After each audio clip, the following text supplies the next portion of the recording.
Let's do the X marks the spot video on a Mercury dime right there. Roofing nail, cinch square nail, another square nail, another bent nail.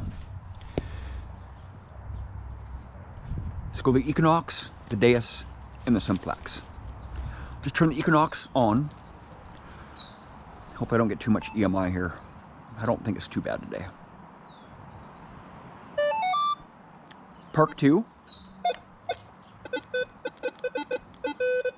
Multi-frequency. Let's take that dime out of there, see what the iron sounds like. Nothing, right? Iron bias is set at 0. I'll put that dime back in there, Mercury dime. Let's go to Park 1. Come on.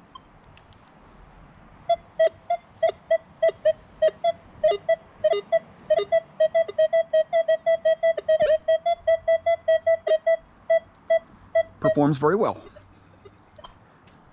Equinox performs very well on that target there. Let's go with the Simplex. Oh, I don't have a big coil on right now.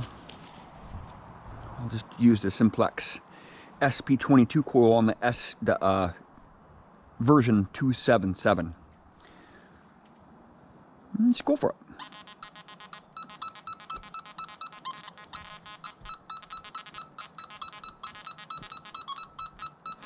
My gain is jacked all the way up. I'll show you what the iron sounds like.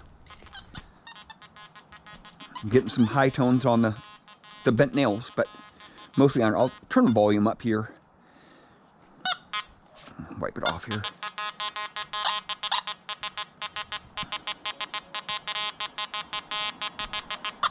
Nothing but iron.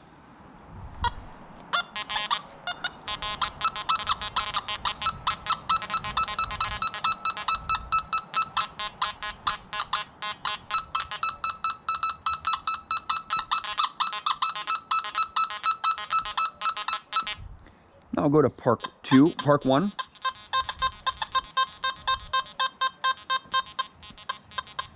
I'll show what it sounds like without the dime in there.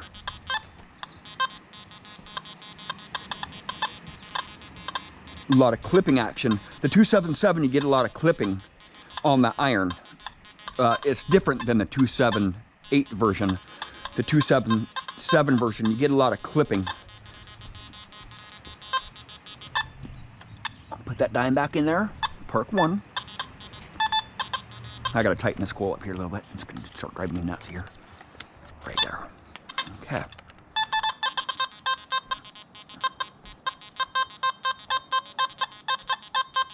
Still hitting it. Park 2.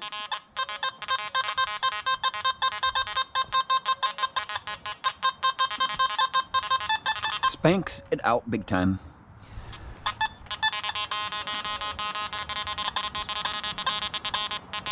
Bunch of iron, dime back in there.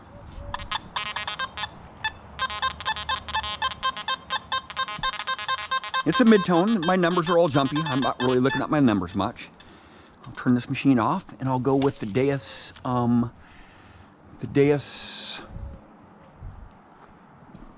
with the HF coil on it, I guess.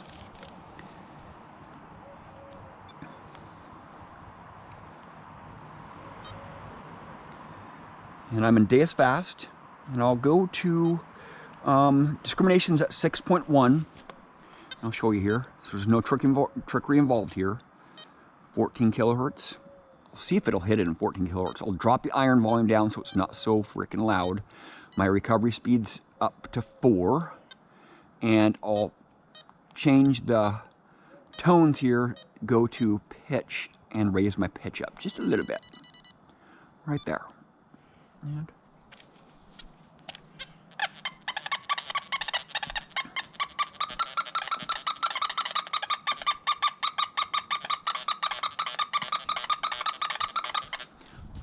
take that dime out of there.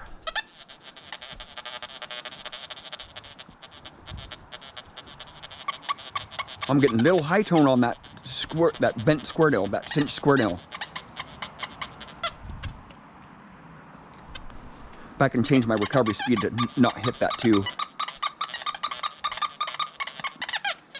Now I'll go up to change frequencies, 31 kilohertz.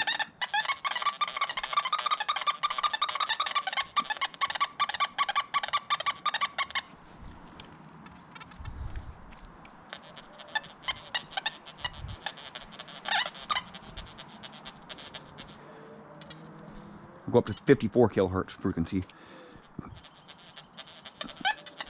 Get a lot more pulsing on the nails, right? But look how much more evident this target stands out in 54 kilohertz. I can go all the way around it.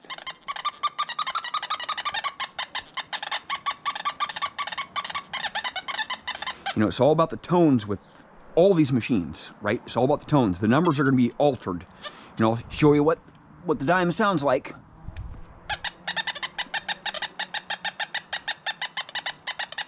In the 90s, the numbers are in the 90s. The nails, just 0, 0, 0, 0, 3, 0, 2. 73, 75, 84, 89, 73, 54. You know, it's not all about the numbers. It's about your tones on the machines. And I'll actually show you another machine in this situation here. I'll put that nail back there. I'll show you another kind of an entry-level machine here. And it's another Simplex with the SP24 coil on it.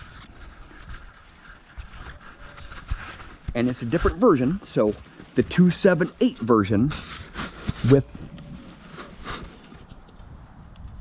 the elliptical coil on it, the double D elliptical coil on it. It might go crazy with my other machine on there. I'm going to turn that off. That's just how the Simplex rolls, man. If you're around any other machines, you will see the light.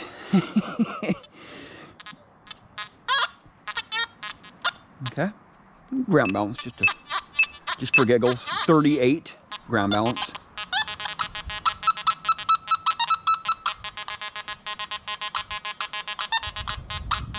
Field mode. I'll take that dime out of there to show you what it sounds like. You know, a lot more pulsing on that tip of that roofing nails, giving me some problems in field mode. But it's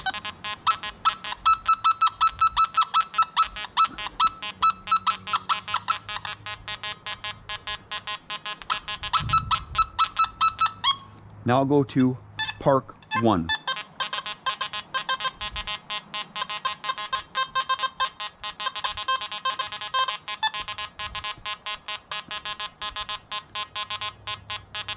Not hitting it, man. It's hitting it a little bit right where the coil's at. Right here is the sweet spot in this coil here. That's what I've noticed through quite a few hundred hours of use. I mean, you can see it's pretty beat up, this coil is. But the sweet spot in this coil is actually right here if you're in a lot of iron. But normally the sweet spot is like right here. Right in here somewhere, but if you're in iron, it's going to be right there.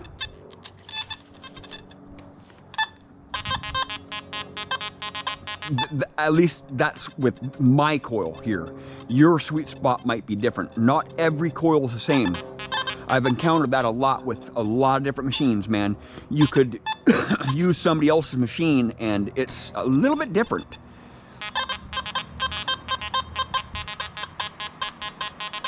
Here's Park 2.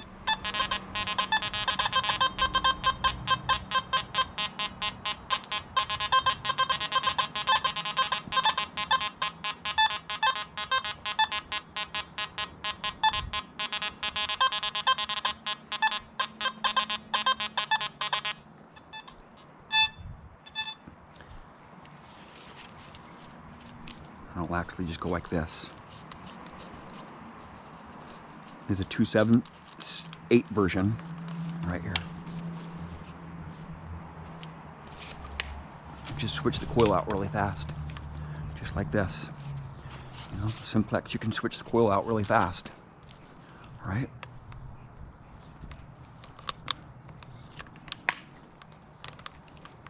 Less than a minute. Right? With the older machines, it takes a little bit of doing to switch the coils out, right?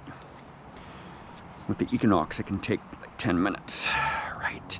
Because the Equinox coil is just not very user-friendly, switching them out. It's good to have an extra shaft, but I don't have an extra shaft for my Equinox because they're very expensive. Those Detecting Innovation shafts are very expensive. These ones right here, the lower rod is like super expensive. So I'll turn this on, and this is the stock coil, 278. Ground balance it. It's probably not going to do any good. It's going to be very loud.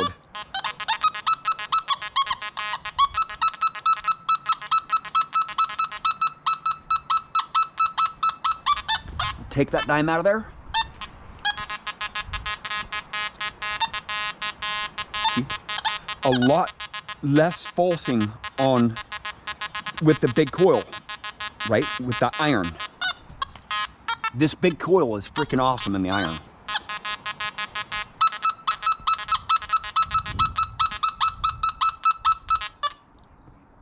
Park 1.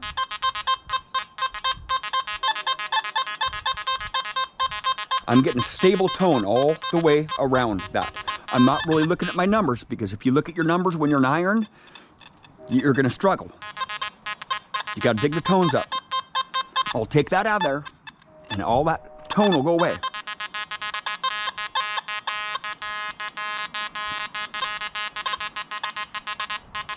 So, Park 1 is a 3-tone deeper program, right? And I'll go to Park 2, and that Park 1 is a slower recovery speed. Now I'll go to Park 2.